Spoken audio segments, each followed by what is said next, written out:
Western outlaws Butch Cassidy and the Sundance Kid are as alive today as they were at the end of the 19th century. They're among the best-known bandits in American history, but there are serious questions whether the official story is correct. Now, some historians think at least one of the gunmen ended up here in southern Nevada and is buried not far from here. The I-Team's George Knapp joining us now live from Johnny, Nevada with that story tonight. Hi, George.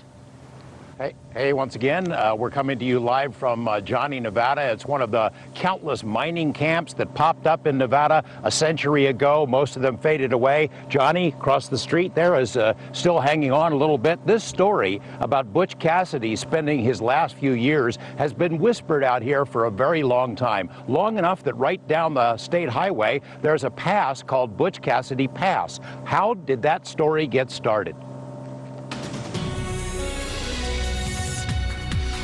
It's very difficult to prove anything where outlaws are concerned because they change names as often as they change horses. Outlaw researcher Kerry Ross Boren has spent decades trying to unravel the dozens of competing theories that have clouded the story of Butch and Sundance. The two bandits have inspired dozens of books, hundreds of articles, movies, and TV shows. But Western historians disagree on almost every detail. The tale is made murkier by imposters who've claimed to be Butch or Sundance. William Phillips of Spokane looked enough like an older Cassidy to fool some of his former associates and historians, at least for a while.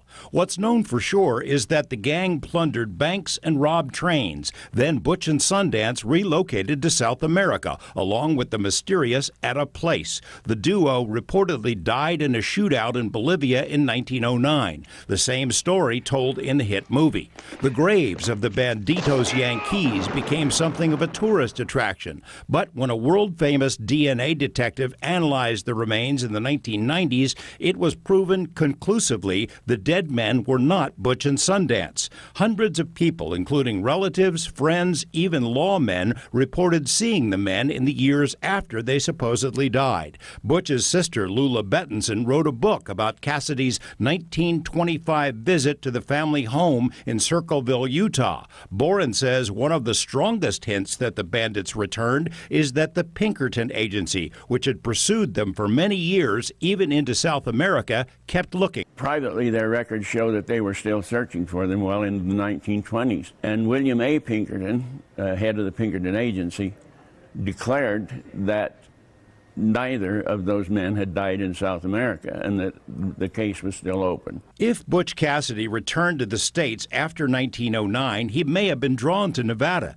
The discovery of rich ore turned Goldfield into a boom town, which attracted fortune hunters and outlaws, even the Earps, into the 1920s. Back in 1984, we interviewed Nevada historians who thought it likely that Cassidy would have been here. This would be quite logical because it draws Westerners from all over the country when they have these strikes. I'm sure if he were alive, he was here. Everybody else was. Kerry Boren says it's not just speculation. He says Cassidy lived in Goldfield under the name Frank Irvin, that he wrote 3 letters from Goldfield to the daughter of his former Wild Bunch partner, Matt Warner. The authenticity of the letters is still debated, but Joyce Warner says she has no doubts because Cassidy, as Irvin, visited her home. Boren's book includes Cassidy-like photos of Frank Irvin working as a payroll guard in Goldfield, alongside another guard who resembles a Wild Bunch outlaw named El Zaleh. According to Boren and others, Cassidy's trail came to an end at this isolated mining site, the Johnny Mine in Nye County. Millions in gold was mined in Johnny in the early 20th century, and some claims are still being worked today. First time I came here. In the 80s, Nevada writers and historians Deke Lowe and his wife Celeste told us that Cassidy had lived and died at the Johnny Mine. In 1944, an accident with this giant pulley wheel caused Cassidy's death, according to Boren and others, and that Butch was buried near the mine in an unnamed grave. Former Wild Bunch girlfriends Ann and Josie Bassett both verified the story. Ann Bassett visited the Johnny Mine in the 1930s. So did Butch's sister, Lula Parker Bettinson. She made the long trip just prior to her death in 1980, and Kerry Boren came along with her. We walked out into the desert where Butch is buried, and she stood at the grave and she was I expected her to be rather emotional, but she wasn't. She was very matter-of-fact about it. She reached down and picked up 2 small stones. She put one on the rock at the head of Butch's grave, and the other she stuck in her purse. She asked me at that time that I never reveal the location of the grave to anyone while she was alive, and I kept that promise.